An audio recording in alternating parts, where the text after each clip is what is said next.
अच्छा, बिस्मिल्लाहिर्रहमानिर्रहीम। लिसन।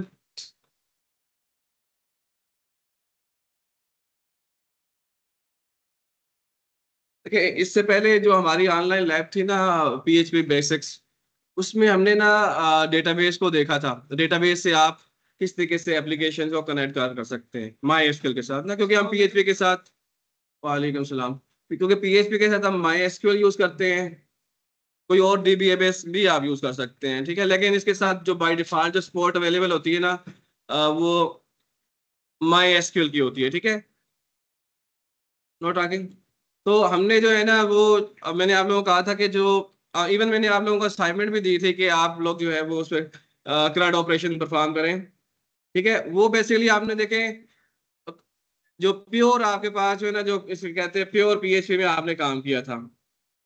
हमने विद रिस्पेक्ट टू लारावेल हमने काम नहीं किया था। तो उसके अंदर डिफरेंट फंक्शंस थे।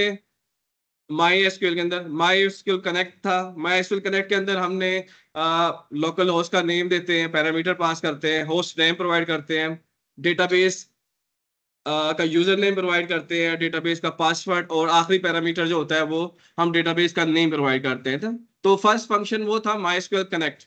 तो MySQL कनेक्ट भी है, MySQL connect, I think MySQL I connect भी है, ठीक है। वो जाहिर बात है वो क्लोज कनेक्शन का भी है, ठीक है। इसी तरीके से फिर आप जो है ना क्यूरी को एग्जीक्यूट करते हैं। MySQL क्यूरी का फंक्शन है MySQL I. I mean improve, यानी कि वो भी फंक्शन है, MySQL आई का फंक्शन भी है। इसी तरीके से आप MySQL आई का क्यूरी का फंक्शन था। इसी तरीके से MySQL फेच एसोसिएट का फंक्शन था।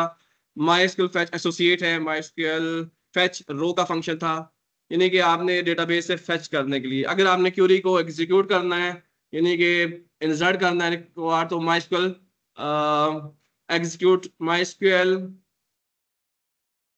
MySQL क्यूरी का फंक्शन भी है जिस क्यूरी को एग्जीक्यूट करने के लिए, ठीक है। तो ये बेसिकली हमने काम किया था प्योर पीएचपी के अंदर, यानी कि हमने कोई किसी फ्रेमवर्क को यूज नहीं किया था। आप लोग वो वीडियो अगर नहीं देखी ना, आप लोग उसको देख लें, क्योंकि वो बेसिक्स थी। यानी कि इस जो लारावेल के बैकएंड पे जो काम होता है, जारी बात है वही फंक्शन होंगे, लेकिन वो फ्रंट एंड पे नजर नहीं आते। MySQL connect, MySQL fetch associate, और ये जो और भी बहुत सारे फंक्शंस हैं वो नजर नहीं आते, ठीक है। लेकिन जो है एनी वो आप लोगों को पता होना चाहिए, ठीक है। तो आज जो हम देखेंगे कि आप जो है लारावेल के जरिए, लारावेल में आप डेटाबेस के साथ किस तरीके से कौन कौन से स्टेप्स हैं, किस तरीके से आप डेटाबेस से अपनी एप्लीकेशन को कनेक्ट करवा सकते हैं, ठीक है। तो इसमें थोड़े से बेटर अप्रोच है, दो अप्रोचेस हैं। हमने कोई एक अप्रोच, आप कोई भी अप्रोच यूज कर सकते हैं, ठीक है, कनेक्टिविटी के लिए। तो सबसे पहले देखें, इसमें जो कंसेप्ट है ना डेटाबेस माइग्रेशन, उसको हम देखेंगे डेटाबेस माइग्रेशन क्या है, ठीक है। वर्किंग विद डेटाबेस, इसमें दो मेथड्स है, एक क्यूरी का मेथड है, दूसरा ऑब्जेक्ट रिलेशनल मैपिंग का एलोकेट का मेथड है। एलोकेट ORM शॉर्ट फॉर्म में कहते हैं। तो ये दो मेथड्स है जिसके जरिए जो है ना आप डेटाबेस के साथ इंटरेक्ट करवा सकते हैं, अपनी जो भी एप्लीकेशन आप बनाते हैं ना डेटाबेस की करवा सकते हैं। तो मैं लास्ट में कोशिश करूंगा कि कुछ जो है ना प्रैक्टिकल जो है वो करके दिखाऊंगा आप लोगों को, शॉर्ट कोड में जाकर किस तरीके से आपने इसके अंदर डेटाबेस बनाना है, किस तरीके से आपने टेबल बनाना है, किस तरीके से आपने जो है ना उसके अंदर रिकॉर्ड को अभी नहीं इंसर्ट करेंगे, उससे रिजल्ट को फेच करेंगे, ठीक है। तो ये हम काम करेंगे। अच्छा, इसके अंदर जो है ना वो डेटाबेस माइग्रेशन, तो मैं थोड़ा सा साथ ही प्रोजेक्ट भी ओपन कर लेता हूँ इसमें।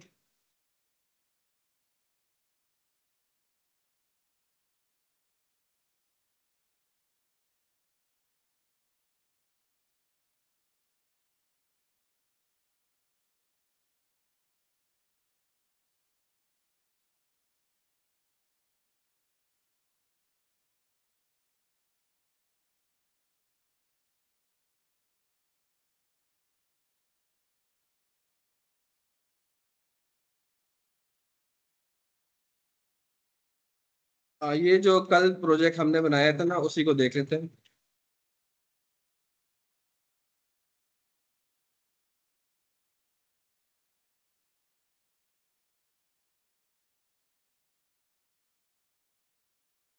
देखिए आपने जब आपने इम्प्लीमेंट करना है, क्योंकि देखिए आपका सेमेस्टर प्रोजेक्ट है और सेमेस्टर प्रोजेक्ट के मार्क्स हैं। इस तरह से मैं लैब असाइनमेंट 4 भी आप लोगों को दूंगा, तो फिर वही आपने जो है ना वो आपके लिए उसमें आपने डेटाबेस से रिलेटेड काम करना होगा लारावेल के अंदर। ठीक है, इस फर्दर एक और चीज भी इसमें ऐड कर देंगे। ठीक है, तो इसमें देखें ये माइग्रेशन का फोल्डर है ना, तो इसके अंदर बेसिकली जो है ना वो डिफरेंट टेबल्स बने हुए हैं। ठीक है, तो ये मैं चीज एक्सप्लेन करूंगा कि आप किस तरीके से आप कर सकते हैं ना। तो ये माइग्रेशन का फोल्डर है। तो डेटाबेस माइग्रेशन इसके अंदर बेसिकली फर्स्ट स्टेप है। तो हमने जो है ना उसके अंदर जब हमने माई एसक्यूएल के अंदर गया था, इससे पहले जब मैं ऑनलाइन जो क्लास थी मेरी, उसमें मैं बता रहा था कि आपने सबसे पहले पीएचपी में एडमिन में जाना है। और उस पे जाने के बाद आपने डेटाबेस का जो टेक्स्ट बॉक्स होगा वहां पे अपने डेटाबेस का नेम लिखना होगा।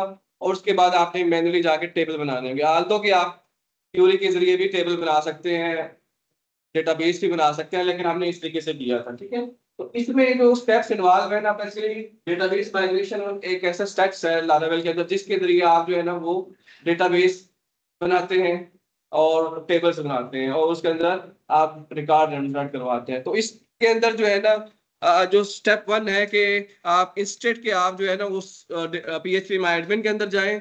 आप जो है ना वो इस फाइल के अंदर जाते हैं। चले साथ ही मैं बता देता हूँ कि देखिए इसके अंदर जो ना ENV की फाइल होती है, ENV की फाइल होती है। तो इसमें देखें ये आपके साथ, अच्छा ये मैं, तो ये आप लोगों को नजर नहीं आ रहा था कि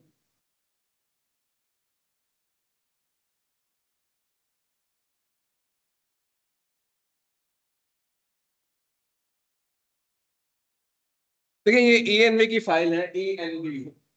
तो स्टेप 1 की है कि देखिए आपने इस ENV की फाइल को देखना है। तो इसके अंदर क्योंकि आगे जाके मैं डिस्कस करूंगा कि इसके अंदर जो है ना लारावेल के अंदर बहुत सारे डीबीएमएस की सपोर्ट अवेलेबल है। बाय डिफॉल्ट जो है वो एसक्यूएल है, माई एसक्यूएल है। इसके अलावा आपके पास और भी है, और जैसे मोंगोडीबी है, एसक्यूएल है, और भी डीबीएमएस है जो आगे चल के देख लेंगे। ठीक है, लेकिन जो है ना आपने जब आपने देखिए माइस्क्यूएल को फाइंड आउट करना है, तो ये माइस्क्यूएल के अगेंस्ट की सेटिंग है। अगर आपका जो होस्ट नेम है व्हाट होस्ट नेम ये है, आमतौर पर यही होता है ना। अगर आपके पास ऑनलाइन काम कर रहे होते हैं तो आपका ये चेंज होता है। ठीक है, तो पोर्ट नंबर आमतौर पर चेंज कर लेते हैं सम टाइम। तो आपने जो ना ये वाली फाइल जो है ना ENV, ये आमतौर पर जो है ना कोई भी इसमें कोई भी मैंने कोई भी सेटिंग चेंज नहीं की, जस्ट जो है ना आपको ये पता होना चाहिए कि आपके डेटाबेस का क्या नेम है। लेकिन मैंने यहाँ पे लिखा हुआ अल्फा, अल्फा। ठीक है, अल्फला बैंक। ठीक है, तो ये जो है ना अगर नहीं भी लिखते हैं ना, तो ये बाय डिफॉल्ट आपका जो प्रोजेक्ट का नेम होता है ना वही यहाँ पे लिख देते हैं। फॉर एग्जांपल मैंने बैंक अल्फा लिखा तो इसने वही लिख दी है, तो आप इसको चेंज कर सकते हैं। ठीक है, तो उसके बाद रूट क्या चीज है, आपके डेटाबेस का यूजर नेम है और पासवर्ड भी आप देते हैं। जब एक्चुअल आप होस्टिंग करते हैं ना, तो दो चीजें होती हैं, एक होती है सर्वर की होस्टिंग और दूसरी होती है आपके डेटाबेस की सेटिंग। दो सेटिंग्स होती हैं। ठीक है, तो दोनों जब आप ऑनलाइन होस्टिंग खरीदते हैं ना, तो आप दोनों वो प्रोवाइड करता है आपको। ठीक है, तो ये जो है ना, तो फिर वहां जाके इन्फॉर्मेशन आपने चेंज करनी होती है। तो अभी जो है ना हमने सिर्फ ये है कि आपके जो डीबीएमएस बनेगा ना वो इसके इस नेम से आपका डेटाबेस बनेगा। ठीक है, तो मैं यहाँ चले कोई और नाम दे देता हूँ, अल्फा 2। ठीक है, अल्फा 2 दे देता हूँ। तो जब मैं आगे जाके क्यूरी एग्जीक्यूट करूंगा ना, देखेंगे अल्फा 2 के नाम से डेटाबेस बन जाएगा। ठीक है, तो ये इस फाइल को मैं क्लोज कर देता हूँ। तो अभी देखें स्टेप 1 मैंने बताया कि डेटाबेस क्रिएट करना है। ठीक है, तो स्टेप 2 जो है वो आपने जो है ना क्या करना है, क्रिएट डेटाबेस माइग्रेशन। ठीक है, क्रिएट डेटाबेस माइग्रेशन स्टेप 2 ये है कि आपने जो ना ये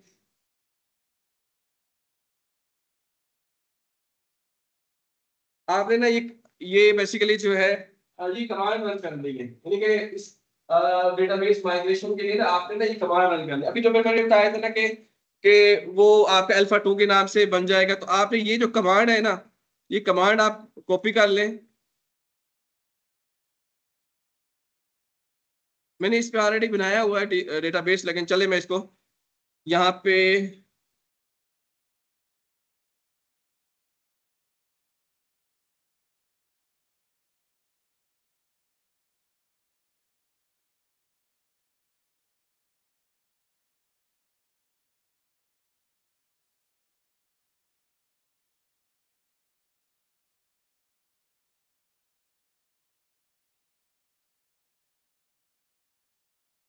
यहाँ पे आप जो है ना वो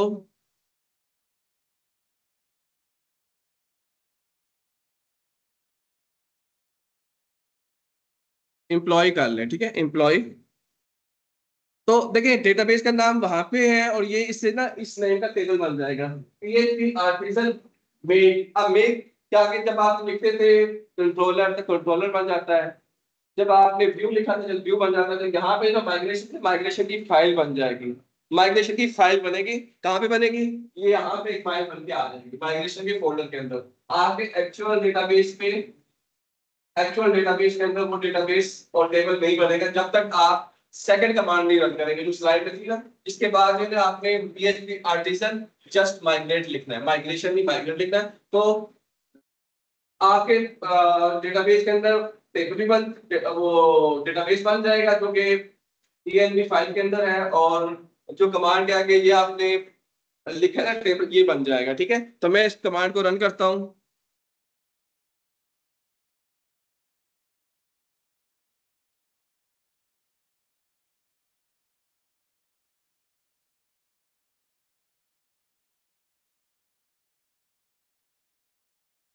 आई थिंक ये कमांड एग्जीक्यूट नहीं होगी। ये इसलिए नहीं होगी कि क्योंकि देखिए इसको चाहिए एसक्यू माई एसक्यूएल चाहिए ना। तो ये जब, तो इसके लिए आपने ये दोनों चीजें पहले चलानी है, ठीक है। तो देखें ये जैसे ही मैंने वो किया है ना, तो ये ठीक है, ये टेबल क्रिएट हो गया, क्रिएट एम्प्लॉय टीवी, और इसको आप जाके वेरीफाई कर सकते हैं। ये देखें इसके ऊपर आप लिख रहे हैं एडमिन पे। मैंने देखे पासवर्ड उसका थोड़ा चेंज किया हुआ है, तो इसलिए यहाँ पे ना पोर्ट नंबर 8080 लिखना पड़ेगा।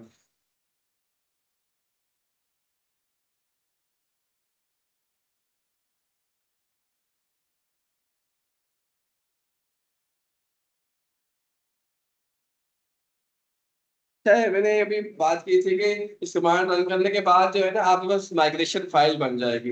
एक्चुअल उस PHP माइग्रेशन के अंदर डेटाबेस नहीं बनेगा अल्फा के नाम से, और ये जो अभी टेबल बताया ना क्रिएट एम्प्लॉय इस नेम से जो है ना वो नहीं बनेगा। उसके बाद जो है ना ये अगर आ जाता है ना इंटरफेस, तो उसके बाद देखते हैं।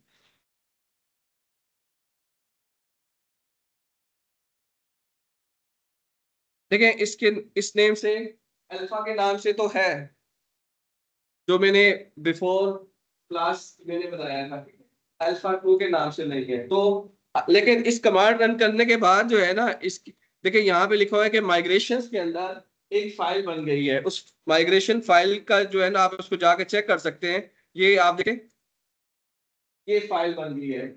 आप देखें आज 22 तारीख है, मई का महीना है, और ये देखें क्रिएट एम्प्लॉय। तो ये अभी जो है ना, और ये जो है ना आपका जो है ना सेकंड्स में ये टाइम था, ठीक है, ये टाइम। तो उसके बाद देखें ये फाइल बन गई है माइग्रेशन की फाइल। इस फाइल को ना आपने एग्जीक्यूट करना है। अब इसके अंदर देखें टेबल बनाने का तरीका ये है कि देखें इसके अंदर देखें यहाँ पे अ,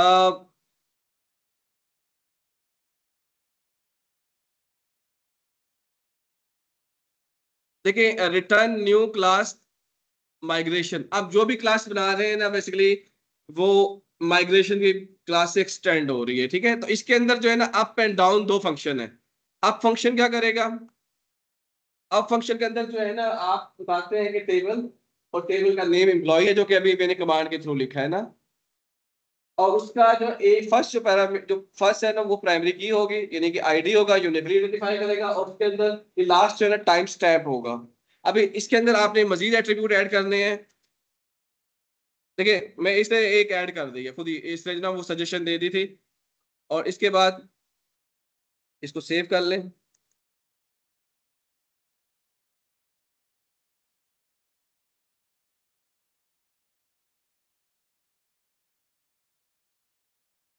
ठीक है, तो ये माइग्रेशन की फाइल बन गई है। ठीक है, अब नेक्स्ट स्टेप क्या करना है आपने इस कमांड को एग्जिक यानी कि जो इस फाइल को एग्जीक्यूट करना है। तो अभी करंटली आपके उसके अंदर जो PHP एडमिन के अंदर है वो कोई भी अल्फा नाम से कोई भी डेटाबेस नहीं है और उसके नाम पे कोई भी वो नहीं है। ठीक है, तो अब नेक्स्ट स्टेप क्या करना है कि आपने ना कमांड रन करनी है।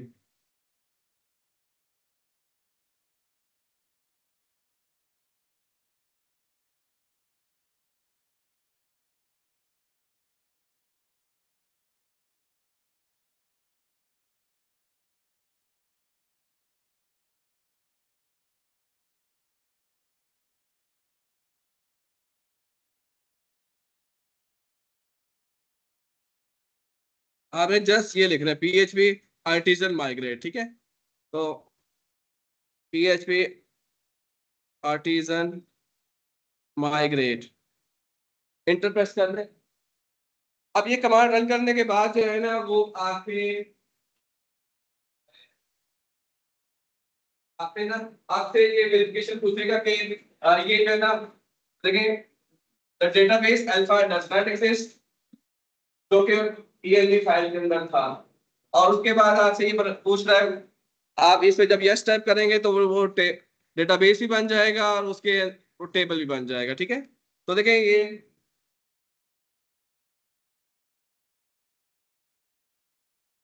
अब इस पे रिफ्रेश करें आप। ठीक है, अब देखें अल्फा 2, और उसके बाद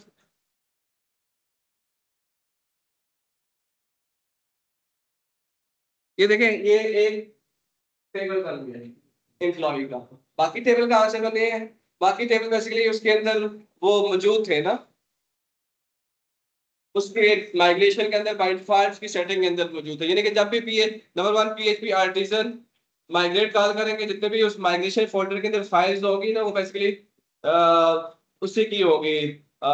मसलन आप मान देखें इसमें जब हम यूजर एक होता है ना, आपने लॉग इन करना है, साइन इन करना है, तो इसके अंदर बिल्टन वो अप्रोच, इसके अंदर जो है वो एक लाइब्रेरी है जिससे ना आप इसके लाइब्रेरी के फीचर को यूज करते हुए ना आप लॉग इन या साइन अप बना सकते हैं। ठीक है, तो वो उसके लिए ना ये यूजर्स की टेबल है। एनी हाउ ये उसके अंदर मौजूद है, बाई डिफॉल्ट मौजूद होते हैं। जब आप इंस्टॉलेशन करते हैं तो फाइल मौजूद होती हैं, लेकिन ये एग्जीक्यूट तभी होती हैं जब आप वो PHP आर्टिजन माइग्रेट को कॉल करते हैं। ठीक है, और अगर आपने खुद से टेबल बनाना है तो आपने जो ना फर्स्ट कमांड आप रन करते हैं। ठीक है, फर्स्ट कमांड ये वाली जो है।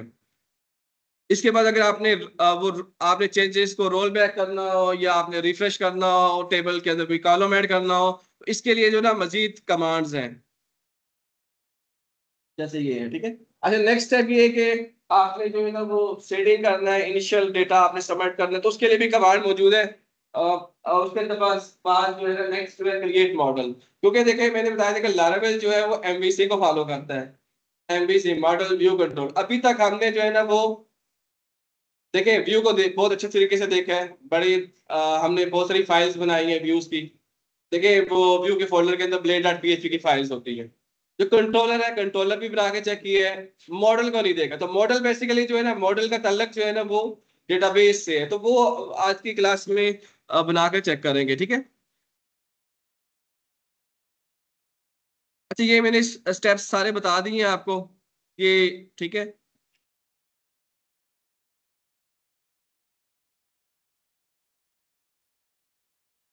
ये माइग्रेशन फाइल्स है, और माइग्रेशन फाइल्स है, इसके अंदर देखिए आपने मजीद एट्रीब्यूट्स अगर आपने ऐड करने हो, ठीक है, वो कर सकते हैं।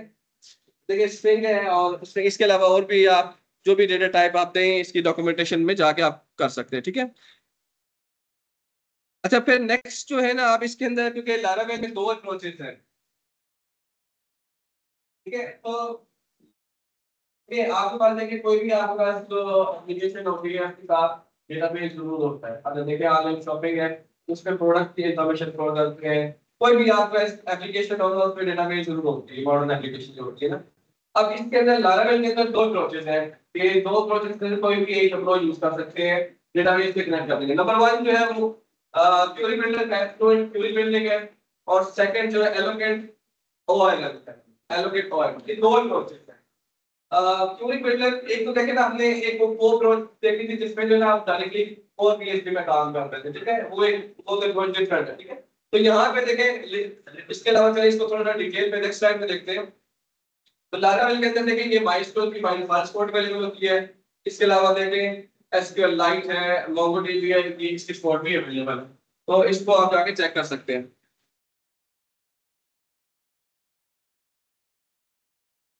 अच्छा, जैसे मैंने बताया ना कि अगर आपके पास दो मेथड्स हैं, एक है क्यूरी क्यूरी बिल्डर है और दूसरा जो है एलोकेंट है, एलोकेंट ओआरएम। इसको थोड़ा सा डिटेल में कमिंग स्लाइड में देखते हैं। अब क्यूरी बिल्डर बेसिकली जो है ना वो अभी तक हमने जब मैंने एक कोर पीएचपी में बताया था कि आपने इंसर्ट करना है, ये सिलेक्ट करनी है वैल्यू, तो आप सिलेक्ट स्टेरिक फ्रॉम यूज कर रहे थे। ठीक है, सिलेक्ट स्टेरिक फ्रॉम यूज कर रहे थे, यानी कि आपने पूरे उसको वैल्यू को सिलेक्ट करना है। अगर आपने डिलीट करना है तो आप डिलीट की क्यूरी लगाते थे, यानी कि आप क्या करते थे, सबसे पहले कनेक्शन स्टेब्लिश करवाते थे, फिर उसके बाद क्यूरी लिखते थे, क्यूरी को फिर आपने एग्जीक्यूट करना होता था, या अगर आपने फेच करना है तो आप वाइल लूप से आइटरेट करके वैल्यू फेच करते थे। ठीक है, लेकिन जो है ना अब ये जो क्यूरी बिल्डर जो, क्योंकि ये फ्रेमवर्क है, तो इसमें क्या है कि बैकएंड में तो लॉजिक वही होगी। देखिए, अगर आपने क्या करना है कि आपने ना सेलेक्ट ट्रांसफॉर्म करना है, तो बैकएंड पे वही काम होगा, लेकिन क्यूरी बिल्डर के अंदर क्या होगा कि आप जो है ना वो एक डीबी की जो है ना ऊपर नेम स्पेस ऐड करेंगे, और एक कॉलन कॉलन टेबल है, और फिर आप यहाँ पे टेबल बताएंगे, यहाँ पे एम्प्लॉय का टेबल है, जैसे हम मैंने अभी एम्प्लॉय का किया है, एम्प्लॉय। उसके बाद देखिए इसके अंदर फंक्शंस है, ऑल का है, डिलीट का है, अपडेट का है। तो इसमें जो है ना वो जिस तरह से jQuery में फंक्शन होते हैं ना चैनिंग, उस तरह से है, जैसे कि आपने करना है ना कि select from from user where, आपने ना वेयर लिखना है, यानी कि वो जो चैनिंग है ना, आप यानी कि आप एक ही स्टेटमेंट में मल्टीपल फंक्शंस कॉल करते हैं, उस तरह से करते हैं। तो यहाँ पे देखें ये टेबल है और यूजर्स का टेबल है आपके पास, ये टेबल तो आपके पास हुआ है ना, यानी कि आप टेबल को एक्सेस करना है बेसिकली। नोट आगे, अगर आपके पास यूजर का टेबल है तो यहाँ पे यूजर लिखेंगे, अगर आपने देखे सारे को कट करना है यहाँ पे आल लिखेंगे, अगर डिलीट करना है तो डिलीट करिए, वो आगे एग्जांपल सारी मौजूद है। तो इसमें जो है ना वैसे इस तरीके से हम काम करते हैं। ठीक है, लेकिन जो है एलोकेंट जो है ना बेसिकली एलोकेंट ओआरएम में क्या होता है, एलोकेंट ये बेसिकली ऑब्जेक्ट रिलेशनल मैपर होता है। इसमें ये होता है कि ये देखिए एक और सिंपलीफाई, इससे देखिए कितना सिंपलीफाई करते हैं, आपको क्यों लिखने की जरूरत नहीं है, आपको डेटाबेस का कनेक्शन बनाने की जरूरत नहीं है।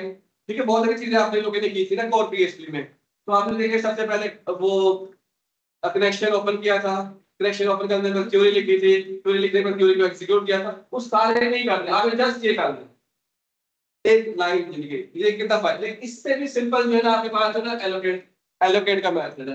एलोकेट ऑब्जेक्ट अब बेसिकली ये होता ही है कि आप जो है ना इसमें इस तरह से करते हैं कि जो जो भी आपका जो डेटाबेस के अंदर जो टेबल होता है ना, वो आपका ना मॉडल बन जाता है, उसका आप मॉडल बनाते हैं, एग्जैक्ट मॉडल बनाते हैं। मसलन एम्प्लॉय है तो एम्प्लॉय का मॉडल बनाते हैं। ठीक है, उसके जो एट्रीब्यूट्स होते हैं ना, फिर उसको इसी तरीके से एक्सेस करते हैं जिस तरीके से, जैसे फॉर एग्जांपल आपने ना वैल्यू असाइन करते हैं, आप यानी ए इक्वल टू 2, तो यानी कि ए में 2 असाइन होंगे ना, तो आप बेसिकली ऑब्जेक्ट रिलेशनल मैपिंग में जो है ना आपका जो डेटा होता है वो ऑब्जेक्ट्स में आप कन्वर्ट कर लेते हैं। ठीक है, ठीक है, ठीक है। तो इसमें जो एलोकेट का मतलब ये है कि इजी एंड क्लियर सिंटैक्स, यानी कंसाइज। जैसे आप ये देखें ना, ये बेसिकली एलोकेट का मेथड है, यूजर का टेबल है एक्चुअल, यानी कि यूजर का मॉडल है, यानी कि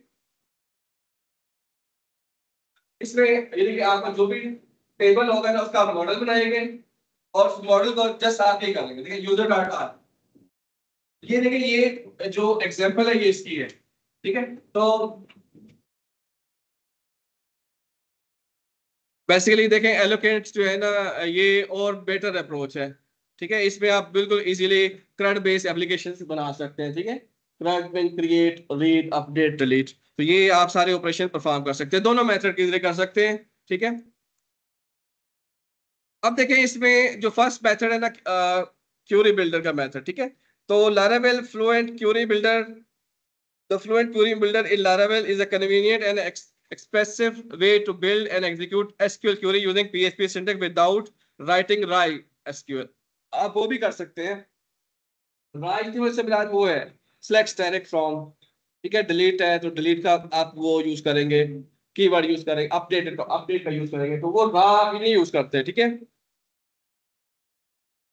देखिए आप जो है ना यहाँ पे अगर आपने क्यूरी बिल्डर को यूज करना है, देखिए क्यूरी बिल्डर को यूज करना है तो आपके पास देखिए ये फर्स्ट एग्जांपल है। आपने देखे सिलेक्ट, आपने सबसे पहले ऊपर जो है ना वो ये आपने ना इसको आपने यानी कि इसके ऑब्जेक्ट को आपने वो ऐड करना, इसके रेफरेंस को ऐड करना है, ठीक है।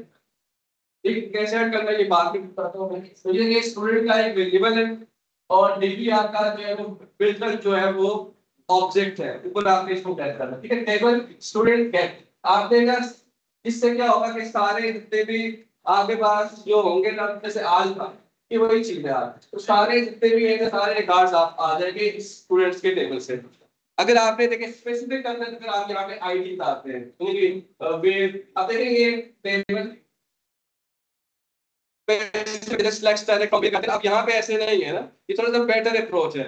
इवन बेटर अप्रोच वो कौन सी है, वो ओआरएल एलोकेट ओआरएल, ठीक है। अगर आपने देखे कोई रिकॉर्ड स्पेसिफाई करना है, स्पेसिफिक रिकॉर्ड पैच करते हैं तो आप देखें डीटी टेबल और टेबल डेटाबेस के टेबल का नेम और प्लग नेम। अगर आपने डिलीट करना है अपडेट करना है तो देखें अपडेट करना है तो टेबल उसी तरीके से वेयर, यानी कि जिस रिकॉर्ड को अपडेट करना है, और यहाँ पे यानी कि आपने ईमेल अपडेट करनी है, आपने नेम अपडेट करना है, वो सारे आपने पैरामीटर्स देने हैं। अगर आपने डिलीट करना है तो तरीके वो यानी कि आमतौर पर देखिए सारा ही जो आपके पास तकरीबन सारे ही सेम ही है। सबसे पहले आप टेबल को सिलेक्ट करते हैं और वेयर, अब देखिए दोनों में अपडेट और डिलीट पे अपडेट और डिलीट में यहाँ तक सेम ही है ना, लेकिन लास्ट में अपडेट कॉल हो रहा है, डिलीट कॉल हो रहा है, ठीक है। लास्ट में अपडेट और डिलीट में डिलीट का फंक्शन, ठीक है। इंसर्ट पे इंसर्ट वाला होगा लास्ट में, ठीक है। यानी कि ये तो ये था ना आपके पास जो है ना वो फ्लुएंट क्यूरी बिल्डर मेथड है। दूसरा जो मेथड है ना वो है, अच्छा इसके ये सारे मेथड्स हैं, देखिए गेट है, इंसर्ट है, अपडेट है, डिलीट है, ठीक है। ये थोड़ा सा समराइज किया हुआ है। अगर आपने इसको इसके आपने प्रोजेक्ट के अंदर एप्लीकेशन बनानी है तो अगर आपने रिकॉर्ड को डिस्प्ले करवाना है तो सारे सबसे पहले तो आपने वो डेटाबेस माइग्रेशन के जरिए डेटाबेस बनाना होगा, टेबल बनाना होगा, ठीक है। स्टेप 1 एंड 2 वो ऑलरेडी हम फर्स्ट स्लाइड में देख चुके हैं। नेक्स्ट स्टेप में आपने क्या करना है कि आप किसी कंट्रोलर के किसी व्यू पे आपने रिजल्ट आपने डिस्प्ले करवाना है, तो आपने क्या करना है कि आप सबसे पहले कंट्रोलर बनाएंगे, उसके बाद के जरिए नंबर 1 कंट्रोलर आ जाएगा, तो फिर देखिए शो का फंक्शन है, शो का फंक्शन है इसमें देखिए डीबी। अब ये जो है ना ये बिल्डर मेथड है, इसमें डीबी कॉलन कॉलन यूज होता है। लेकिन अगर आपने जो है ना वो एलोकेट का मेथड है जो कि नेक्स्ट है, उसमें मॉडल के जरिए आप गेट करते हैं, फंक्शन आपको फिर सेम ही रहते हैं, गेट है, अपडेट है, डिलीट है, लास्ट लूप सेम ही, लेकिन जो है ना उसमें जो है ना इस तरीके से एक्सेस नहीं करते एलोकेट ओआरएल से। अब यहाँ पे देखिए इस एक और स्टेप भी है कि आपने ना, अच्छा उसके बाद देखिए आपने जो है ना ये वाले जो स्टेप 3 है वो कहाँ पे करना है आपने वेब डॉट पीएचपी के अंदर, यानी कि आपने राउट्स के फोल्डर के अंदर वेब डॉट पीएचपी के अंदर उसको स्पेसिफाई करना उस राउट्स को, देखिए यूआरएल पे डॉट ये ले, ठीक है यूजर, तो ये आ जाएगा, ठीक है। तो यानी कि आप जो है ना इस तरीके से ना क्यूरी बिल्डर मेथड के जरिए भी आप जो है ना करंट एप्लीकेशंस बना सकते हैं, ठीक है। अच्छा नेक्स्ट जो है वो है, ठीक है, एलोकेट एलोकेट ओआरएम ओआरएम यानी कि ऑब्जेक्ट रिलेशनल मैपर। इसमें ये होता है जैसे मैंने बताया ना कि आप जो है ना वो मॉडल्स बनाते हैं ऑब्जेक्ट रिलेशनल मैपर, यानी कि आपका जो भी डेटाबेस के अंदर टेबल होता है उसका आप मॉडल बनाते हैं। मतलब फॉर एग्जांपल आपका स्टूडेंट्स है तो आप स्टूडेंट का मॉडल बना लिया, तो अब student dot add student dot delete, यानी कि ये फंक्शन अवेलेबल है। अब इससे पहले जो आपके पास क्यूरी बिल्डर था उसमें ना डीबी यूज कर रहे थे, वो थोड़ा सा उस पे डीबी कोलन कोलन लिखना पड़ा, लेकिन इसमें और कंसाइज एलोकेट का मतलब है कंसाइज एंड क्लियर, यानी कि और सिंपल आपके पास जो मेथड है ना। इसके अलावा और भी बहुत सारी चीजें हैं, ऑब्जेक्ट रिलेशनल मैपिंग, आपका ना पूरा जो टेबल होता है ना वो क्लास के ऊपर मैप हो जाता है, उसके जो उसके जो एट्रीब्यूट्स हैं, कॉलम नेम है, उसके एट्रीब्यूट्स बन जाते हैं, ठीक है। तो इसलिए ऑब्जेक्ट रिलेशनल मैपर कहा जाता है, ठीक है, ठीक है। देखिए it is a software that facilitate handling database record by representing data as object, working as a layer of abstraction on the top of database engine is used to store application data. Allocate is to controller, but instead of working as a liaison between the user and database, Allo can facilitate the task of interacting with the table. Basically वो ये बात कर रहा है कि आप एक controller की तरह है, लेकिन ये एक कंट्रोलर नहीं है बेसिकली। लाइक इसमें जो है बेसिकली वो जो टेबल है बेसिकली वो जो मॉडल है, सॉरी मॉडल, बेसिकली वो मॉडल जो है ना डेटाबेस के साथ इंटरेक्ट करता है, ठीक है। और ये एक ऑब्जेक्ट ओरिएंटेड अप्रोच है, जिससे जो है आप जो है ना, यानी कि ऑब्जेक्ट ओरिएंटेड इसलिए है कि जो है ना वो आप जो क्लास है ना, जो आपकी जो टेबल है वो उसकी नाम की क्लास बन जाती है, और उसके जो टेबल के जो एट्रीब्यूट्स हैं वो कॉलम उसके जो है वो बन जाते हैं, एट्रीब्यूट्स बन जाते हैं, डेटा मेंबर्स बन जाते हैं, ठीक है। अच्छा इसके देखें, अब देखें इसमें, इससे आप एक एप्लीकेशन बनानी है तो देखिए इसमें देखें यूजर कॉलन कॉलन आर, उसमें क्या था डीबी कॉलन कॉलन, और फिर उसके बाद आप टेबल, टेबल के बाद टेबल के अंदर जो है वो इस तरह कर लेते ना, ये देखिए टेबल कॉलन कॉलन, नहीं अच्छा डीबी, डीबी कॉलन कॉलन, और इसके अंदर आप टेबल का नेम डाल रहे थे ना, मसलन एम्प्लॉय, और आगे ना आल लिख रहे थे या क्या कर रहे थे, ठीक है।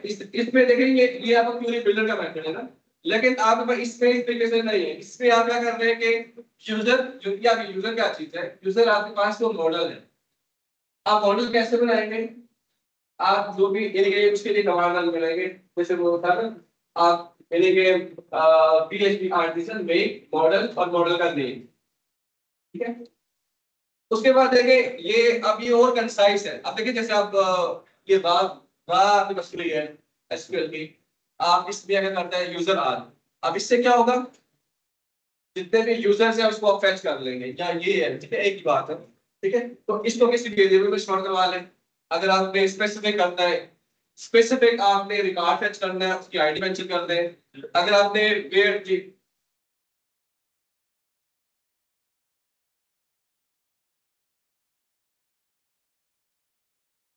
ठीक है, अगर आप स्पेसिफिक रिकॉर्ड फेच करना है तो आप वेयर का यूज कर लें। अगर आपने इंसर्ट करवाना है तो आप इस तरीके से इंसर्ट करवाएं। अब यहाँ पे देखें इंसर्ट, मैंने बताया ना कि आपके पास जो है ना, जो ORM है, eloquent ORM object relational mapper, ये क्या करता है कि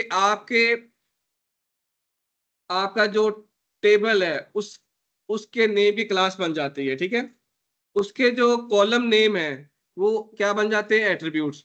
अब यहाँ पे देखें, अब ये यूजर है, अब यूजर का आपने ऑब्जेक्ट क्रिएट कर लिया ना, यानी कि ये टेबल था पहले, लेकिन उसका आपने ऑब्जेक्ट डाल दिया ना, ये मॉडल, ठीक है। उसके बाद देखें आप यूजर के, आप उसमें एक वैल्यू इंसर्ट कर रहे हैं, आप ये ईमेल, अब देखिए सेव, सेव, अब सेव है, अपडेट है, डिलीट है, अब इस तरीके से आप लोगों ने करना है, ठीक है। फंक्शंस वही है।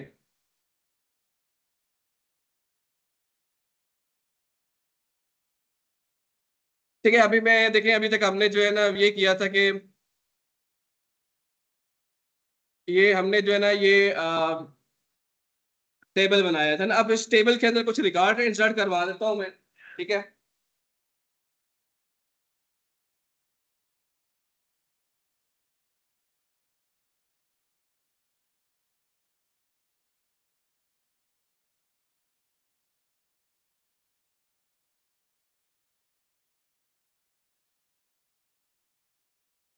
अच्छा ये मैं अभी जो है ना बाय डिफॉल्ट जो है वो मैन्युअली मैं इस पे रिकॉर्ड इंसर्ट करवा रहा हूँ। आप सीडिंग की जो इसके अंदर एक अप्रोच है, आप जो है ना वो डमी डेटा भी डाल सकते हैं, ठीक है। तो ये कौन है, इंसान बनते हैं।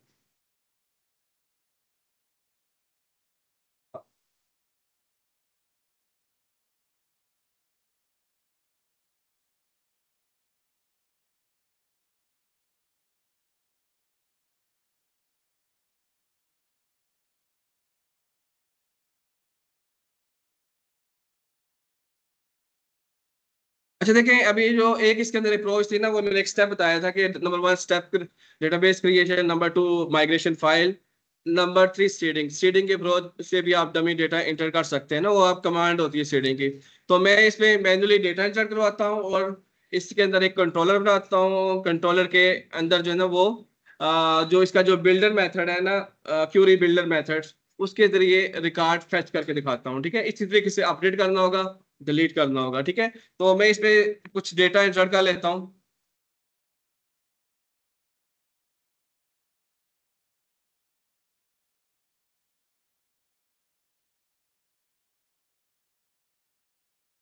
ठीक है, ये ऑटोमेटिकली इंसर्ट हो जाएगा क्योंकि ये ऑटो इंक्रीमेंट होगा। ठीक है, इसी तरीके से ये क्रिएटेड, देखिए ये टिक है, ये जो है ना ऑटोमेटिकली इसमें ये टेबल, ये रिकॉर्ड कब क्रिएट हुआ था, इसके इंफॉर्मेशन एंटर हो जाएगी। ठीक है,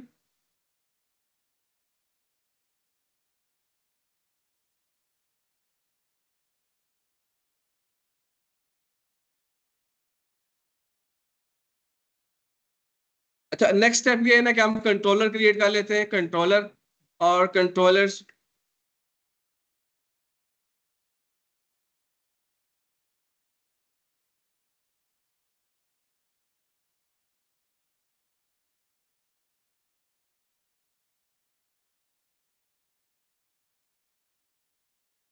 ठीक है, तो मैं यहाँ पर देखें PHP artisan mail controller employ controller बन रहा है। ठीक है,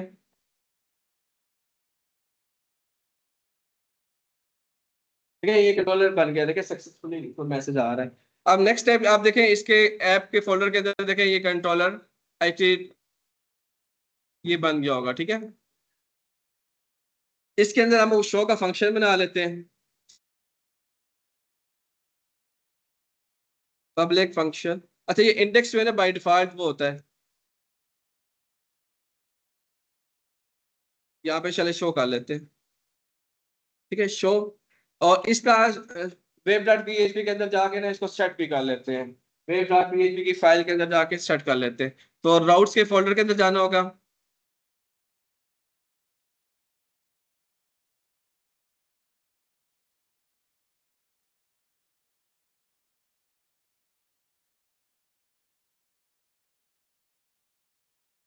यहाँ पे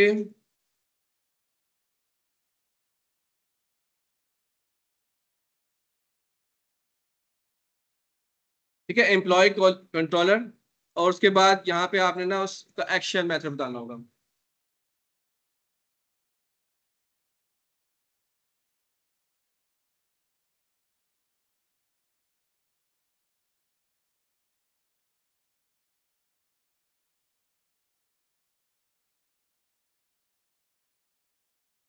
ठीक है, तो ये आपने कॉल करना होगा, और उसमें अभी फिलहाल देखें मैं यहाँ पे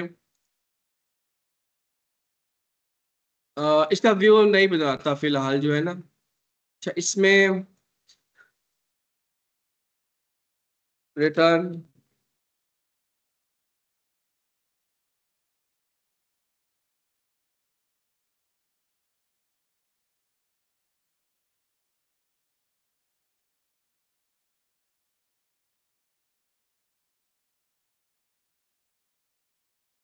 इसको मैं रन करता हूँ PHP।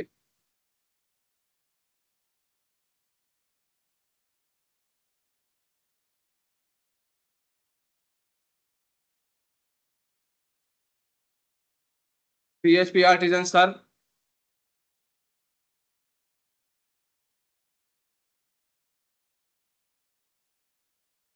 मैंने ये इसमें जो एक रिकॉर्ड इंसर्ट करवाया है ना, ये मैंने शो करवाना है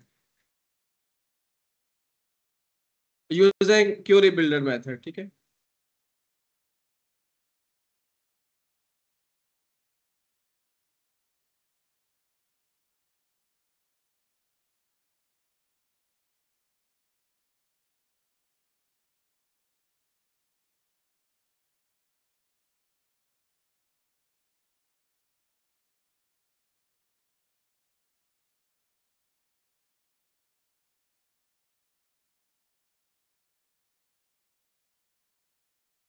ठीक है, अब देखें ये देखिए मैंने उसका पाथ सेट कर दिया है। अभी क्या करना है, स्टेप 2 जो है वो,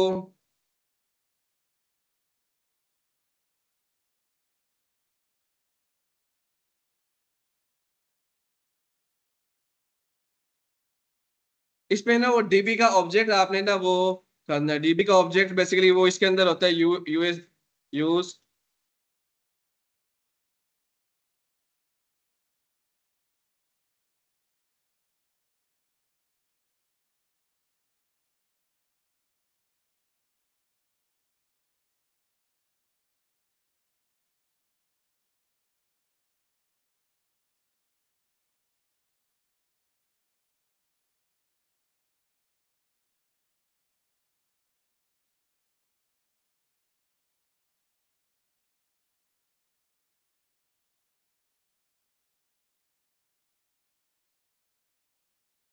स्पोर्टिफिकेट्स।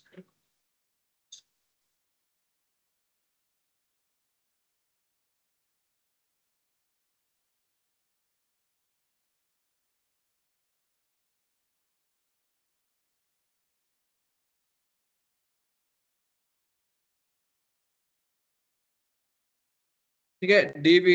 अच्छा ये ठीक है, अब यहाँ पे टेबल का नेम बताना है, तो टेबल का नेम है एम्प्लॉय। एम्प्लॉय। और इसको मैं एज इट इज यहाँ पे रिटर्न कर देता हूँ।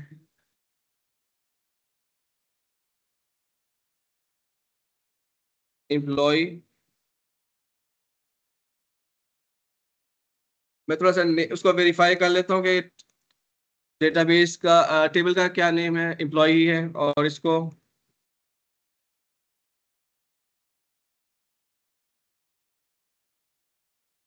ठीक है, अब ये देखें, इसने ना एक्सएमएल की फॉर्म में रिकॉर्ड रिटर्न किया है, क्योंकि एक्सएमएल है, एक्सएमएल मार्कअप की फॉर्म में जो है इसने रिटर्न किया है। इसमें ना आप एक और मेथड भी यूज कर सकते हैं।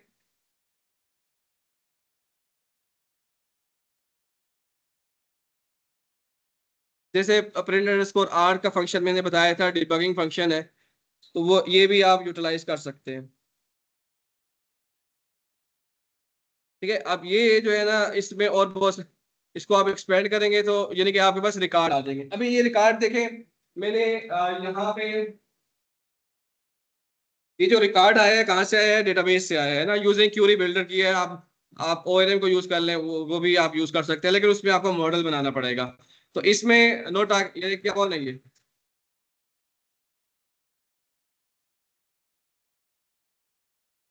अच्छा, इसमें ये देखें, ये आपके पास कंट्रोलर है, इसको समझे देखें, ये कंट्रोल एम्प्लॉय कंट्रोलर, इसके अंदर जो है ना वो शो का फंक्शन है।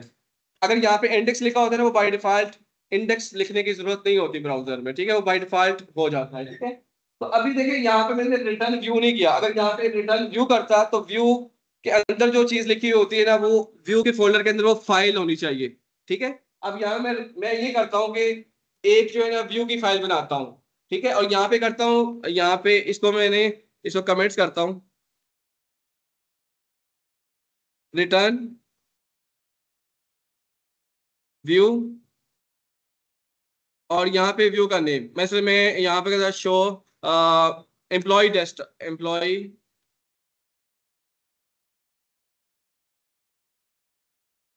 ठीक है, मैंने ये कर लेता हूँ। ठीक है, इसमें अच्छा डेटा भी भेजना है मैंने, तो अच्छा डेटा जो है ना वो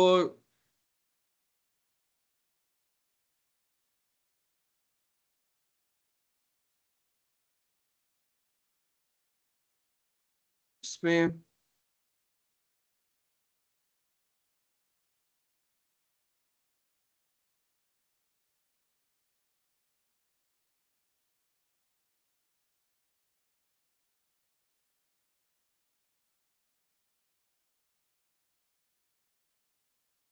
जी जी, चलो ठीक है, चलो सर हमारी अटेंडेंस रजिस्ट्रेशन क्या सर मेरा 06303 63 है, और 025। ठीक।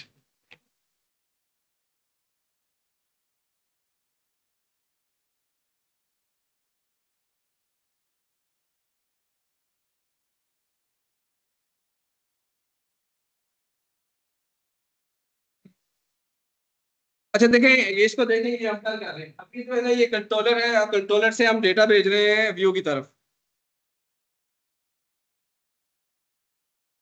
ये देखें देखें, जब आप रिकॉर्ड फेच करते हैं ना, जब आप ना देखें मार्क्स चेक करते हैं, तो आप क्या करते हैं कि आपके मार्क्स आ रहे होते हैं ना, जब आप किसी पे मसलन आप जब साइन अप कर रहे होते हैं, रजिस्टर कर रहे होते हैं, तो फिर आप किसी एक व्यू से डेटाबेस में रिकॉर्ड स्टोर कर रहे होते हैं। अभी क्या कर रहे हैं, आप फेच कर रहे हैं ना। ठीक है, तो आप कंट्रोलर से रिकॉर्ड इस व्यू की तरफ भेजेंगे, इस व्यू की। ठीक है, तो इस व्यू में भेजो, ये वाली फाइल क्रिएट करनी होगी, उसके बाद लेकिन एम्प्लॉय डैशबोर्ड डॉट ले डॉट पीएचपी की फाइल बनानी होगी आपको। ठीक है।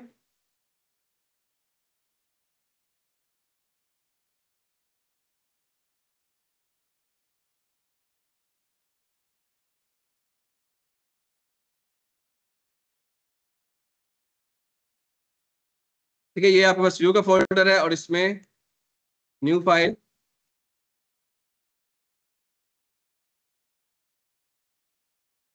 अच्छा, सबसे पहले आप यहाँ पे क्या करेंगे, यहाँ पे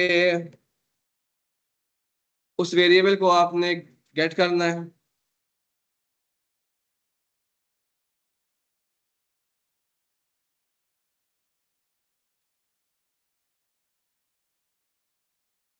मसला आपने यहाँ पे फॉर ईच लगा दें, फॉर ईच।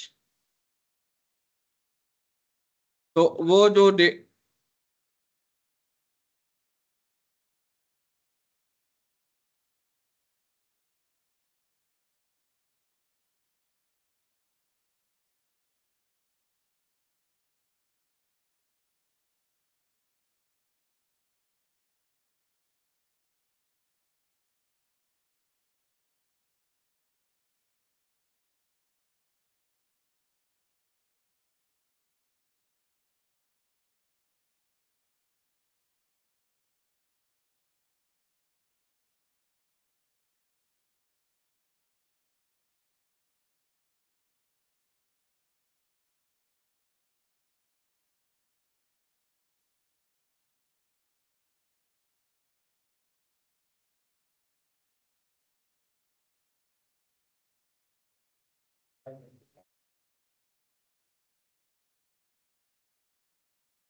अब ये देखें, ये यहाँ पे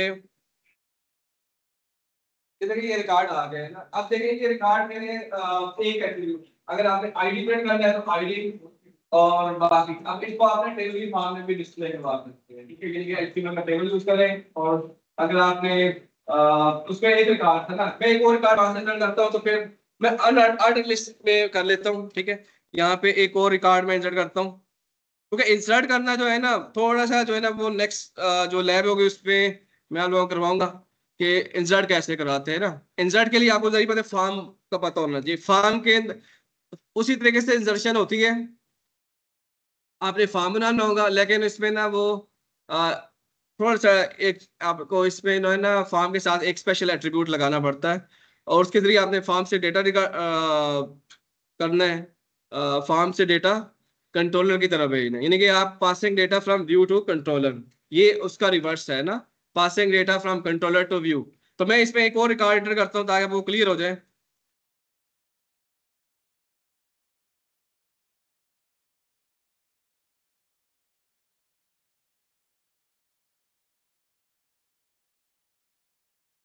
बेटा आप लोग ये क्या कर रहे हैं, आप क्लास में बैठे हुए हैं और ये मोबाइल देख रहे हैं, तो बाहर चले जाए।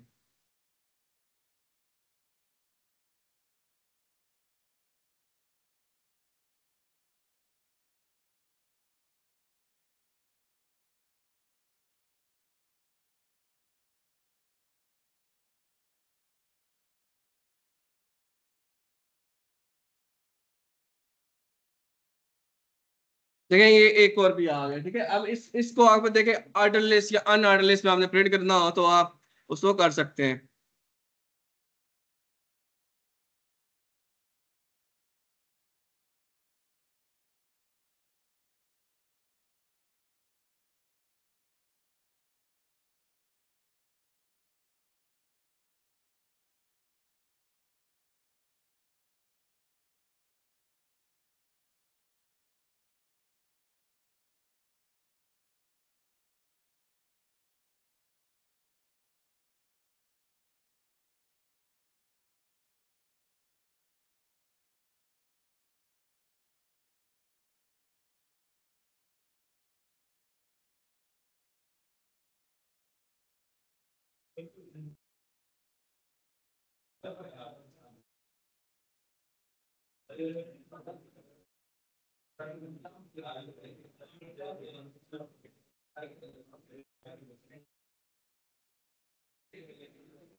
ठीक है, ये देखिए अब ये रिकॉर्ड आ गया ना, इसी तरह से अगर ईमेल करेंगे तो आप जो डॉलर साइन तो जो एरो ईमेल आ गई।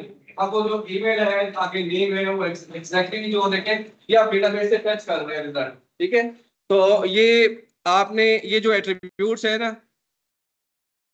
ये डेटा को हमने जो वेरिएबल पास किया ना, अरे जो पास की है हमने कंट्रोलर से पास की है। ठीक है, और ये देखिए ये आपके पास कलेक्शन है, उसमें से एक रो आएगी और उसके आप एट्रीब्यूट एक्सेस कर रहे हैं। ठीक है, आप उसमें रो एरो आईडी, ये आईडी एग्जैक्टली आपके जो डेटाबेस के टेबल के अंदर है वो है। ठीक है, और यहाँ पे ये जो नेम है वो यही है। ठीक है, यहाँ पे अगर ईमेल करेंगे तो वो भी ईमेल भी इसी तरीके से प्रिंट हो जाएगा।